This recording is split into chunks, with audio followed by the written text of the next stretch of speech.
what are we going to talk about today? What it's like to own an EV, warts and all, from our very own Matt Madson, who will share his experience of owning 3 different electric vehicles, both for daily commutes and long trips. Charging at home and on the road will be covered, as well as what cars and trucks are available today.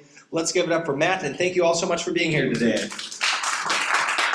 Thank you very much. I'll try to get this microphone in the right place here. As you can see, I prepared very well for this. I trimmed my mustache and beard. I hope you appreciate that. I've done everything except looked at my slides very much. So we'll see how this goes. My history with EVs, I've owned 3 EVs altogether.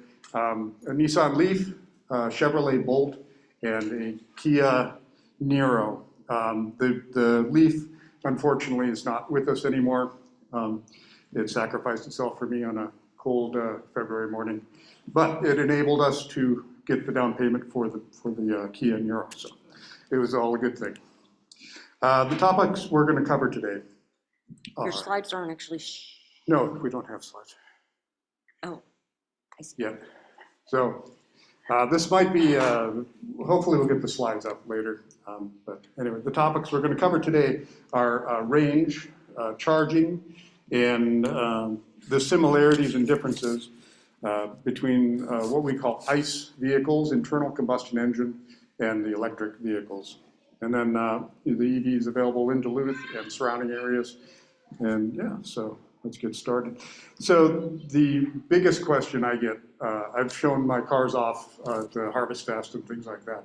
Everybody wants to know, what's the range? How far can you go?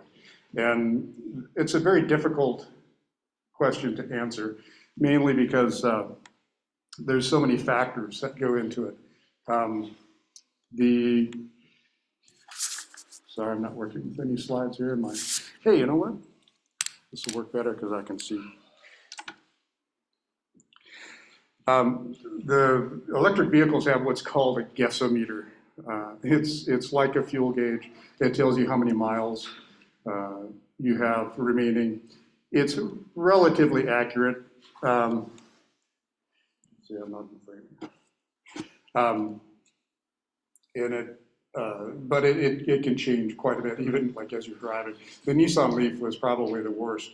It would be 94 miles in my garage, and I would back it up to get out of my garage, and it'd be 80 miles. So as it got more down into the pack, as they say, it would get more accurate. Both the Bolt and the Niro are much more accurate, and the cars, as they're coming along, are getting much more accurate at calculating these things. The factors that affect the range, the battery size, for one thing. The Leaf was kind of the first electric car that came out for mass production. Very small battery. They measure the batteries in kilowatt hours, and the Leaf battery was a 24 kilowatt hour, and that's like brand new. And as they age, they have less and less capacity. The Leaf was particularly bad at that. The batteries just were not designed properly.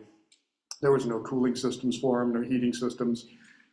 So it was at the whims of the weather, whatever happened. And so they didn't last very long. The newer electric cars have much bigger batteries.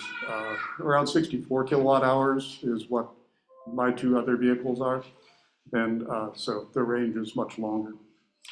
The other things that affect it are the speed that you drive.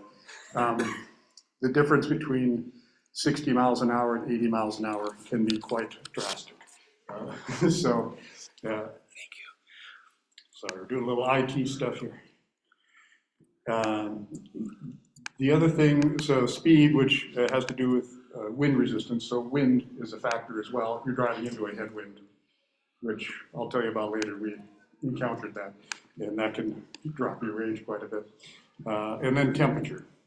As they get colder, the batteries cannot hold as much energy, as it were. They're kind of like us. They like to be around 90 degrees.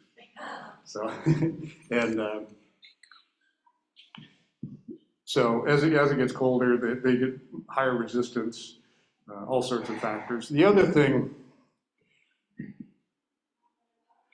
It is on here. The other thing that, about temperature is on an ICE car, the internal combustion engine. Oh, we have slides. Yay. There we go. Thanks, everyone. Sorry for patient. Oh, yeah, we're going to get visuals. Just give us 1 second. Present. Okay, present. I don't have to stand in front of the camera. There we go. All right. There we go. Boom, boom, boom. Can you see online? I'm guessing we got Therese. Can't you see him on? Okay, great. Okay, great. So great. So everyone can see. All right, sorry to interrupt. Keep going, man. You're doing great. Just a down button. I think you should be able to just click. Keep a big hand for Brett. Yeah, so arrows or click. Okay. Yeah, perfect. Thank you for your patience. Here's a picture of those, the guessometers. So as you can see on the one side with the green there, I don't know what's left and right for you guys. It's giving the maximum that you could get, and then the minimum, and then the average. That's for the Chevrolet Bolt. They do that. And then there's also, it's really hard to see, but just above that 119 number, there's a green thing going up the side. That's telling you that you are actually doing better, and the range is going to be further. And then as if you're like going up hills or driving really fast or something, it'll turn yellow and go down, telling you you're using a lot of energy. The one on the other side is for the Kia Niro. The Kia Niro they're both about the same size battery, but the Kia Niro has a different heating system, and so it does a lot better in the wintertime. That's why you'll see such a discrepancy. As you can see, what looks like a fuel gauge, it's kind of around half tank on the Kia, say 94 miles, and the Bolt is almost 3/4 up, and it's only 119. The Kia gets much better range because of the heating system it has. It's a different system than what the Bolt has. So I was going to say about the heat. In an ICE vehicle, internal combustion engine, heat is a byproduct. It basically has no effect on how much energy the car is using. They have to cool the engine off because so much energy is wasted in an internal combustion engine. It is wasted in heat, and the heat has to be dissipated through the radiator, things like that, but also through what's called the heater core inside the car, and so you get nice warm heat. In a electric vehicle, battery electric vehicle, you have to create heat, and so that's where wintertime range can really drop, because it takes a lot of power to make heat inside your car if you want to be comfortable. Let's see here. Whoops. Oh, what did I do? Help. I just touched the button. Okay, that's my bad. Here we go. I was just getting this set up parallel here.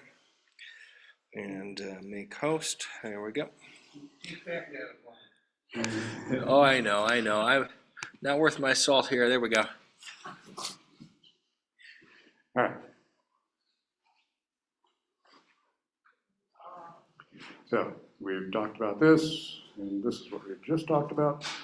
And then the other thing is how full your battery is. So when they give estimates for the range on these cars, they give 200 some miles, something like that. That is from 100% full to empty. No one, even with an ICE car, does that. You're not going to drive your car until it's just a hair above the empty line and your lights flashing and stuff like that. So the realistic range is going to be lower than what they say. The other thing is it's something called the 80% rule. All of the electric vehicles, there's a few exceptions.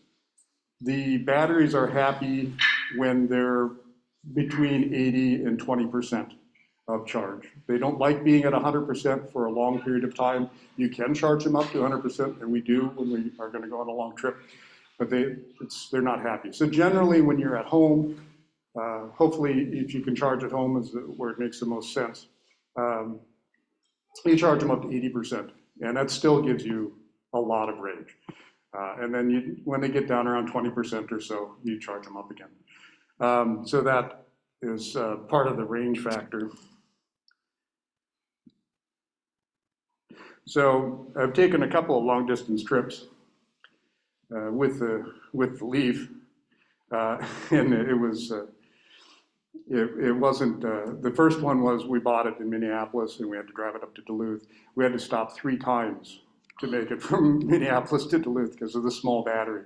And that's when we ran into, because it's not cooled, the last stop, the battery was really hot, and it doesn't charge really good when it's really hot either. It throttles back on your charging. So it took a long time for the last charge. And of course, as we're pulling into Duluth, the range is down to 8 miles. There's some lady voice on the thing saying battery level low, and the light's flashing. And this is our maiden voyage coming home. It's like, you know, so, but we made it home fine. We only had 3 miles to go, so that was okay. The Nero, I've driven that to Indiana twice. Also, the Nero can make Minneapolis in one charge, no problem. You do have to charge when you're down there to make it back. I've also taken it to Grand Marais. Oh, the Leaf, yeah, we took to Grand Marais, and it took 6 hours to go from from Duluth to Grand Marais. So yeah, so we only did that once. The Nero actually can, in the summertime when the weather's nice, and the speeds are 50, 55 miles an hour, it can go up to Grand Marais and back on one charge, so it's not really a factor. There are places to charge along the way. So the first trip that we took the Nero to Indianapolis, just south of Indianapolis, and so it was a 2-day journey, and it was pretty easy. You have to plan things when you're traveling long distance with electric cars. Something like if you're staying overnight in hotels, you look for hotels that have level 2 chargers. We'll talk more about what level chargers are. And it's usually included, it's always been included in the price of the room. They don't charge you for anything to charge a car up. And you just plug it in when you get there. And next morning you got a full charge, full tank, and away you go. So that makes it very convenient. There's no time wasted. The other thing, they have fast chargers. We'll get more into that. And so we did that a couple times, and that went smooth as could be. The second trip, we went down to see the lunar eclipse. And it was a comedy of errors. The first thing I did was trying to find the hotel with the charger. And going from website to website, somehow, between the hotels I was looking at, I clicked on the wrong thing, and I actually booked a room at the hotel across the street from where I needed to be. So we couldn't do the overnight charge. So, well, we'll charge, there's a fast charger just a couple blocks away. We'll go get breakfast, fast charge, that'll be fine. So we charge up, and it was, we had like an 80-mile buffer before our next stop. So it's like, oh, that'll be great, we can just go. So we head out. Well, there was a headwind.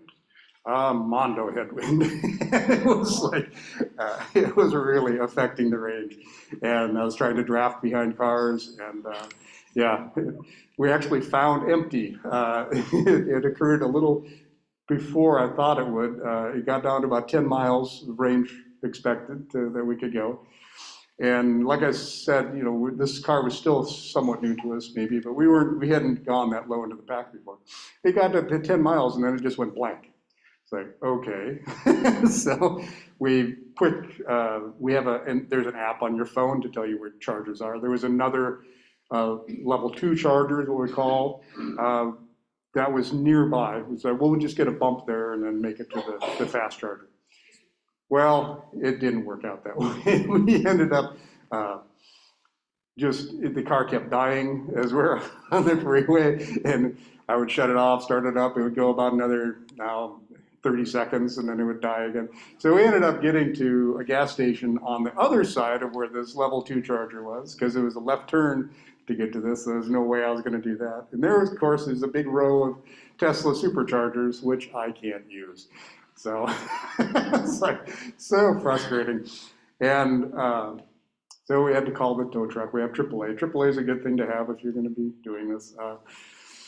So anyway, it turns out, so who else is going to see the eclipse? All the EV nerds are going to go see the eclipse. So we get to the Walmart Center where there's a fast charger, and there's 12 cars in front of us. It takes 30 minutes to an hour to charge cars up. So we're like, okay, we're going to be here for a while. And so, but we did find a really, it was a good community. Somebody had already gotten a clipboard out and was taking down names. Okay, you're next. Nobody knew, well, actually not names, the make of car. Which car is yours? Okay, okay. And so they had the list going. And as those people left, someone else would take over. So it was actually fun in a not convenient sort of way. So, and the rest of the trip, we ended up getting to our destination at 3 in the morning. We just slept in the car until we woke up and we could go inside. So, yeah, so the second trip wasn't so easy. But, you know, this is what happens. So, as I said, there's 3 levels of charging. We'll get into that a little bit. So the level 1 charging is a cord that comes with most cars. It plugs into a regular 120 volt outlet if you have one in your garage or somewhere near that. The only thing is it's very, very slow. On the modern cars with the big batteries, it can take up to 3 days to charge your battery up from a low state to a higher state. So it's not very practical, but it will work in a pinch to get you to the next thing. Level 2 chargers is a 240 volt, and those vary quite a bit. You can anywhere from 7 to 19 kilowatts. Everything's measured in kilowatts and kilowatt hours. It's just the standard, the way they do it. Those we can add 10 to 60 miles of range per hour of charging. So it's not too bad. So basically, if you're commuting, you know, a daily commute of 100 miles, you come home, you plug in, next morning, you're good to go. It takes overnight, and people say, how long does it take to charge? I say about 14 seconds. That's the extra amount of time it takes me to go to the front of the car and plug it in. Then I go into the house, and I don't know how long it takes in the middle of the night. I don't care. It doesn't matter. It's done by morning. So it's not a factor. If you're just commuting in these electric cars, they're fantastic. I love them. I'm going to take questions at the very end. That's right. It's, you know, because you're just plugging in at home. If you can have an off-street parking, that's important. You can still make it work without that, but it's less convenient. Let's see. So if you do want to charge at home, I do recommend that you have, if you get one of these chargers that charges the car up, have it professionally installed. They carry a lot of current for a long period of time, like 7 hours, 8 hours. And so they can get hot. Mainly if you have like an old, oh, I got a plug in my garage, that'll work. And you plug it in, and that plug was put in 1950. You know, it's like, it can have dirty contacts, things in there, and that's where you get heat. And you can ruin the charger, you can ruin the wall outlet, you could start a fire, possibly. So I do recommend you want to have this professionally installed. The other thing you want to do, even with the 120 volt, is to go out after it's been charging 2 or 3 hours, when you're just getting started, when you don't know what the situation of this plug is. Just take a feel around the wall and there. It should be about room temperature. There's also a lot of level 2 chargers around town. There's an app that tells you where all these chargers are. And some people do that. People I've run into down by Canal Park, and they live near there, and they just drive their car there, plug it in, go home, come back either the next morning or a couple hours later, and pick up their car and leave. So it works out well for them. It's actually free fuel for them because during the winter time anyway, there's no charge for using that. So this is the charging plug. This is how you get the juice into these things. This is the Chevrolet. The round thing at the top is the level 1 and level 2 charging. The 2 big pins at the bottom is the level 3 charging. This is the same thing on the Kia Niro. This is the car plugged in with the level 2 charger we have at home. Works really well. As you can see, it's putting in 3.6 kilowatts, and it's going to take 7 hours to get it up to 80%. So it tells you what's going on. We're at 43% charge there. And then when you're all done, there's a little holder to plug it in so it keeps it clean, things like that. This is the picture on top is where it's plugged into the wall. And I did have to change that outlet once. I know I'm preaching to have it professionally done. I know a little bit enough it's not too dangerous. I did have to change that outlet because it was getting warm. And so I put in a fresh one. This is a fairly low charging voltage amperage. The kilowatts 3.6 is it's all a factor of the cord that you're using, and then of the car. Cars charge at different rates for different makes and models. If you're charging your car away from home, the infrastructure is getting better. It's still not where it needs to go. So long distance trips, you know, if you're in a nice car, you drive to, oh yeah, see fuel gauge is getting down below half or something. We'll pull off on the next exit and we'll fill it up with gas. There isn't a charging station at every exit. I can tell you that right now. So some cars actually have, let's see if I'm going to get into this. So some cars actually have a built-in navigation, and they know where the chargers are, and they'll actually route for you, tell you how much charge you're going to have when you get there, and all that stuff. So, and there's lots of so if you're on the road, you can use your level 1 charger if you're stopping at a friend's house or a quick trip. They have actually a little area where you can plug in. But it's very slow. It's only for emergency use only. Overnight at your friend's house, you're going to add 30 miles or so, so it's not too bad. Level 2 is kind of common. They have them at like going up the North Shore. A lot of the at Gooseberry Falls, there's a level 2 charger. I can't remember the other one, but yeah, Tettagooch, yeah. And so that's when it took us 6 hours. We actually were stopping at all those on the way up to with the other. And then level 3 fast charging. So the level 3 fast charging is, if you want to see an example of it, there's actually one in Duluth now, finally, yay! I mean, it was a long time before they had level 3 charging in Duluth. It was embarrassing. There was one downtown, and it was either mostly didn't work, and then they finally just took it out. And so it was really, and it prevents tourists from coming up here if they have an electric car. So it does affect the economy too. But now they finally have one at the West Duluth Menards. If you ever want to go down and check it out, it's just as you're coming in the entrance right by where the freeway is. So if you want to see what it looks like, it's pretty cool. These are brand new chargers. They do 350 kilowatts. It's just incredible. On the handouts, you can see how many kilowatts certain things take. So like your little space heater takes 1.5 kilowatts or something like that. So it's so you have an idea. The 100-watt light bulb is 0.1 kilowatts. So when 350 kilowatts, that's a lot of power. Charges the cars up really fast. They do generally cost money. Level 2 chargers sometimes are free. Sometimes they cost money, but level 3 almost always costs money. Nobody would have one of these at home. They're just too big of an investment. So. And then again, the 80% rule. So the 80% rule with the fast charging when you're on the road, the cars charge at different speeds. So different makes and models charge at different rates. They have what's called a charging curve, where when it's a low power, it charges pretty high, pretty fast. And then as it gets up to 80%, it just starts to taper off, because just for the health of the battery, things like that.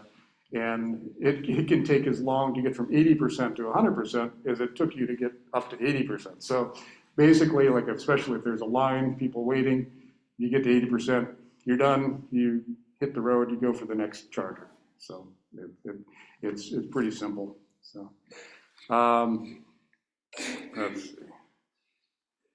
Oh, so this was in the first slide deck from the first when I gave my talk on the leaf. This is a thing that you'll run into. So it can teach you patience when you have to stop every couple hours and charge your car. And in the beginning, in the early days, most of the fast chargers were outside of Goodwills, outside of different small little shops. And so we felt obliged to, while we're charging, we're going to be there for a half hour or so. Let's go check out the wares. Let's go, that's kind of why they're trying to get us in there. And we were in Pine City, 50 kilowatt charger at a little secondhand store there. And I saw this butter dish and I said, oh yes, we need this. And it's our favorite butter dish. We treat it with such kindness. We just love this dish. But it's one of those things that you're never going to go. I'm not going to stop in Pine City if I'm driving a nice car. I'm going to Duluth to Minneapolis. That's it, you know. So it does teach you a little patience and a little things to do. Of course, now things have changed. Cars can go further. But anyway, so this is the most of the level 2 chargers, level 3 chargers. There's all sorts of different networks. This is also where it's going to get very confusing. I think I'll get into this later. Let's see here. Like I said, I didn't go over these slides really well. So there's an app that tells you where all the different chargers are. This is a screenshot of the app on our phone. All the green ones are level 2 chargers. All the yellow ones are level 3 fast chargers. And so that is, you know, changing every day. There's new chargers opening up. This is where, again, the level 3 charging on the road, this is where the weak point of EVs. For commuting, they're fantastic. If you get one, you're never going to want to go back because, you know, there's no standing outside, fueling up, smelling gas fumes. You get home, you plug it in, you go in the house, next morning you're good to go. So, I'm sorry, I should say if you have off-street parking, it makes a lot of sense. But when you're on the road, it takes a lot of planning. You have to think about where you're going. The other thing that's going on now is Tesla is opening up their charging, their superchargers. That was the huge thing with Tesla, is they had charging systems everywhere. I mean, that was, you couldn't go more than about 200 miles and find a supercharger from anywhere you were. So what's going on now is Tesla's opening those up to all the other cars. It's kind of a slow process. They have to do a lot of computer stuff. Right now, Ford, General Motors, Rivian, I think Hyundai, that was kind of when this whole President Trump thing happened, and so things started changing. But and so eventually all the cars will be able to charge at Tesla stations. What this is doing is they want to get away from the different types of connectors. So there used to be, there basically was 3. There was CHAdeMO, which was Nissan only, CCS, which was all the other cars except Tesla, and Tesla. And they all had, you couldn't change them around. But what's going on now is they're trying to get all the cars to what's, the Tesla charger is also called the North American Charging Standard. So they want to have one standard. So it's going to be in turmoil for the next 5 years or so. A lot of the newer cars now that non-Tesla are coming with the Tesla charging port. And then they'll give you an adapter to use the older ones, the combined charging system. So it's going to be confusing. It's not going to be easy like an ICE car. Like you just pull in and you pick your octane is the biggest thing you got to figure out there.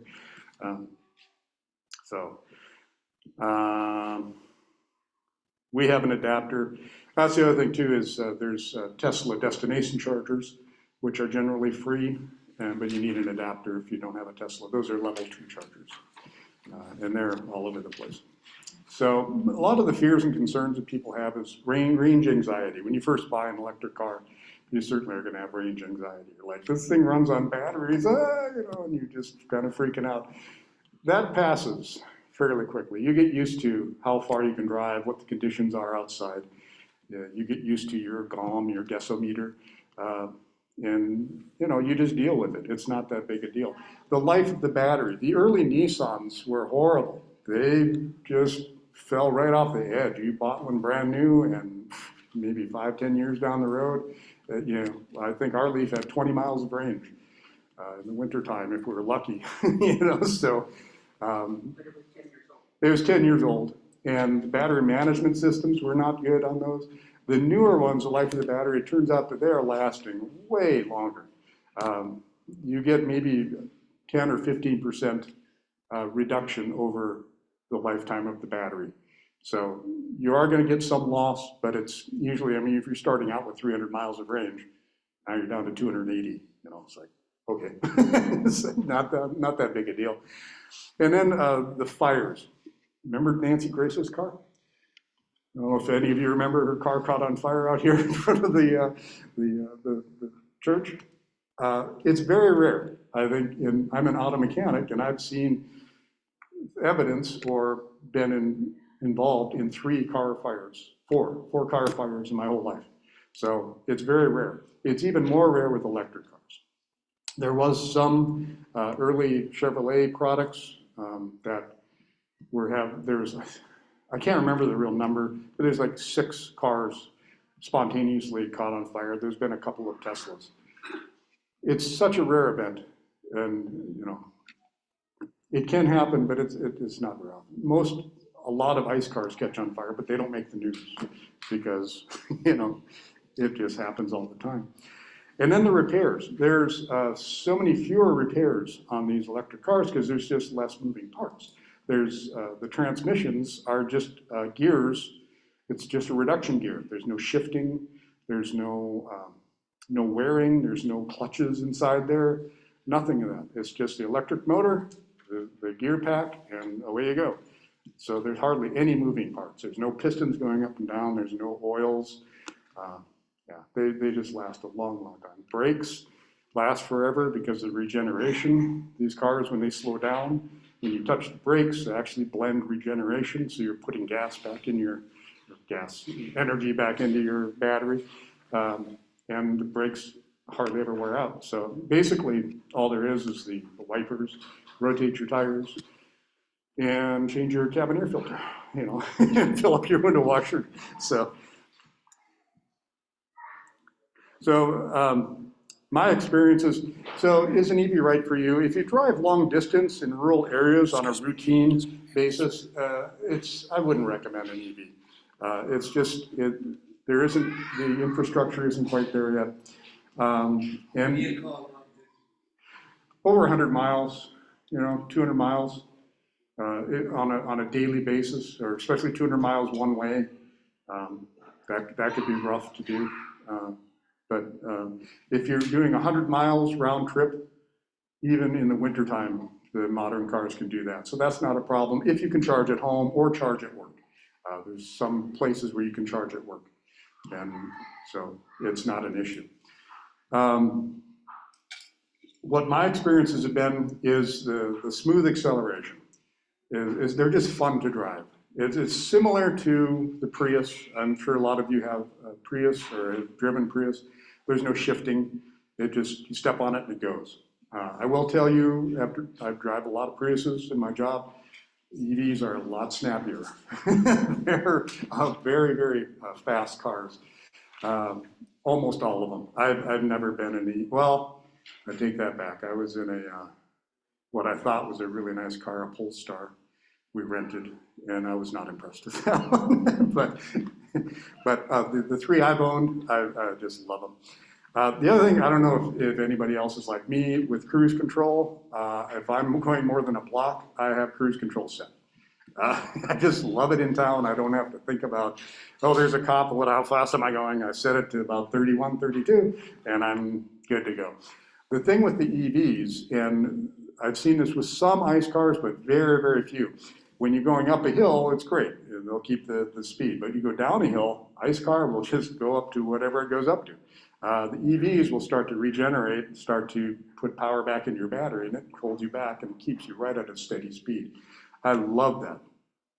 The other thing that is unique to EVs is what's called one-pedal driving. My Chevy Bolt has this. And it took me a while to get used to it. I didn't like it at first, but the more I used it, the more I like this. And basically, you just use the accelerator pedal, and as you back it off, it starts to slow down. And if you take your foot all the way off, it slows down quite quickly and will come to a complete stop. You don't have to touch your brake pedal. And it's weird when you're first getting used to it, but man, after you've done it for a while, it's like, yeah, I like this. This is great. They're also very quiet. The thing like with a Prius is smooth, it doesn't shift, things like that, but you can hear that engine wind up, and they make a lot of noise. Like I said, very low maintenance. And they are more environmental. From everything I've read, they're not, they're not, they don't run on rainbows and things like that. So they're, and also there's a lot of issues with the mining for the battery chemicals and things like that. But in general, over the lifetime of the vehicles, they are better for the environment. You can argue anything one way or another, but it's also the only way to completely get rid of combustion, of using fossil fuels. Because you can get electricity from the sun, from the wind, from hydro, and that isn't burning any fossil fuels, and you can charge your car up with these things. So as the grid gets cleaner, your car gets cleaner, which is kind of weird to think about. But Minnesota Power is touting how much they're going greener now. And so my cars, since I bought them, have gotten greener, just because the power source has gotten greener. So yeah, that's what to look for. With it, Matt, we may want to transition to Q&A in about one or two more slides, just so we have a bit of time. Sure. Okay. So what to look for when you're shopping for an EV, remember the 80% rule. So if you're looking at range and it says 260 miles, that's not really the range. It's going to be more around 200 because you're not going to charge it up all the way. The battery size, what you need, there's all sorts of different size cars. There's big trucks. There's crazy Hummers. There's the Hummer EVs. They got 3 of them up at the Chevy dealership. They're insane. They have so much power. They're so fast. 4-wheel drive. There's all sorts of stuff out there. The insurance can be a little more expensive. And also there's a $75 registration fee to compensate for the loss of gas taxes. In the Duluth area, there was nothing in 2019 when I gave my first talk. Now Kia, well, the ones who are serious about it, Kia, Chevy, and Ford, and VW, they're serious. They have quite a few cars to choose from. They have trained mechanics on EV things. The other dealerships in town, Cadillac, Subaru, Jeep, Dodge, Honda, and Toyota, have like 1 electric vehicle on the lot, and you probably can't buy it. You could probably just drive it. So they're getting there, but not quite yet. Down in the Twin Cities, there's quite a few more dealers. There are 2 used EVs places down in the Twin Cities that I know of. GS Motors, where we bought our Leaf, we love those, and Mother Earth Motors. They both seem very good. Online, you get Tesla, Rivian, Lucid. What's in the pipeline? More infrastructure. There's more level 3 chargers coming along all the time, better batteries, things like that. All right, questions? And you have the Thank you microphone. so much. First and foremost, just a huge round of applause for Matt. All of our online attendees are also just so grateful. I'll go quick first to the 2 comments or questions in the chat here with online, and then we'll pass it around here in person. But Kathy shares about her experience in the Scandinavian countries having a much more robust EV charging network built out. Don't know if you have thoughts on what we can learn from there. And then Ronald was asking, do you know if tires need to be replaced more often on EVs given the heavier battery weight? Does that end up costing more money? As far as the infrastructure, yes. Norway has, the reason they're so much better is their government. That's plain and simple. They gave a lot of incentives to buy EV cars and to put in charging. They made it much easier to own EV cars. That's why there's so many more there and so much more infrastructure. As far as tires, yes, I've heard too that they wear faster. Sometimes it's because these things accelerate so darn fast and they're so much fun to drive, so that's going to wear and tear on your tires. If you drive it normally, though, I don't think it's going to be too much problem. They only weigh about another 500 pounds more than any other car, so that's, it's something, but I haven't found, I don't drive much, so I'm hard to tell. I hardly ever go through tires. I buy a set and they're pretty much on there for the life of the car. Feel free to raise your hand if you want to. If you have a question, raise your hand and I'll give you the mic. I got 2 quick questions, and I was in and out soon after government, but one of them is I'm assuming the batteries are built better than this than 15, 20 years ago. All I was taught as a kid is that you didn't need to charge a battery fast, put it on a slow trickle, because it was better for the life of the battery. And I don't know if the slower charging is better on the life of the battery, or does it make any difference? It is better, but not a lot. The main thing is just to keep it between 20 and 80% of charge and at a good temperature.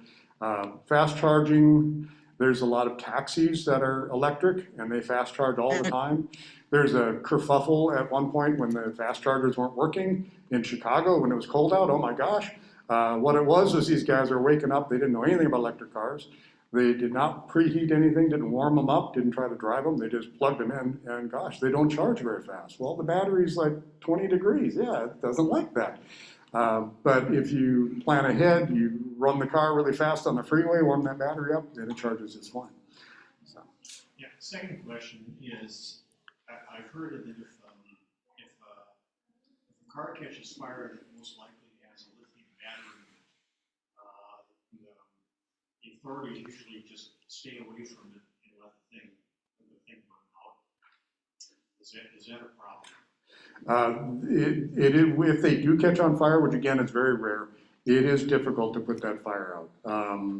You know, the same can be said for having magnesium wheels. Magnesium burns very hot, and you can't put it out. So yeah, they're developing different systems where they just douse these cars. Basically, they can pick them up with a crane and put them in a big bucket of water. There's things like that. There's big blankets they throw over them. Yeah, there's all the fire people are trained specifically for EVs and EV fires to try to deal with them. But they do burn very hot when they do catch on fire if the battery is the source of the fire.